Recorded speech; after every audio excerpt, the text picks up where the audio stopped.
Many thanks for making time for us. I'm Doreen Arange. Lucy Maura is our sign language interpreter. And my name is John Jacob Curie. As usual, you're very much welcome to the broadcast. The High Court has ruled that Deputy Chief Justice Philomena Mwilu acted lawfully in empanelling a 3-judge bench to hear the case on the impeachment of Deputy President Rigathi Gachagua.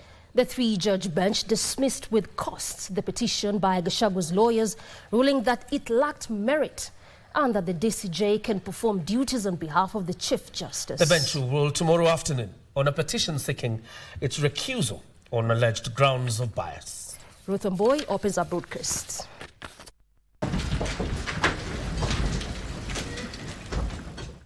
The Justice Ogola-led 3-judge bench came prepared to give a verdict on the legality of its empanelling. We wish to re-emphasize that the Constitution directs that it shall be interpreted in line with the doctrine of living constitutionalism. The doctrine holds that a constitution is a living document meant to evolve over time to reflect societal changes, contemporary realities, and shifting values. Gachagua's legal team, led by Senior Counsel Paul Mwilu, had argued that it was only the Chief Justice who could assign judges. Justice Anthony Murima began by stating that the mandate of the Chief Justice in assigning judges was constitutionally an administrative function that could be performed by the Deputy Chief Justice when the Chief Justice is unable to do so. It is beyond peradventure that the Honorable DCJ can assign judges under Article 165, sub-Article 4 of the Constitution, whenever he or she is discharging any of the constitutional functions on behalf of the Chief Justice.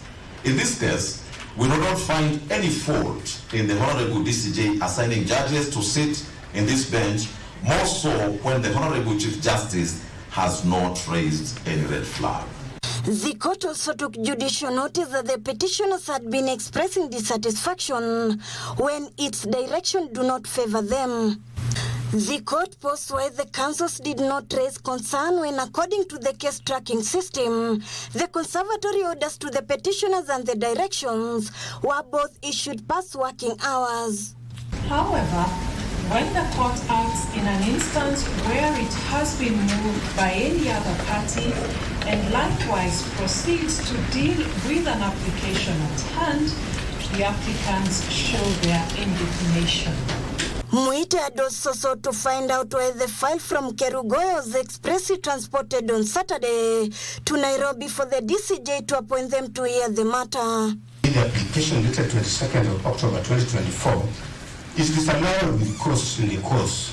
Leave to appeal is hereby granted. The state, represented by senior counsels Professor Githu Muigai and Tom Ojenda, concurred with the ruling, but Mwilu indicated they would appeal against it. That was filed before you, dated 18th October 2024, for discharge of the conservative notice.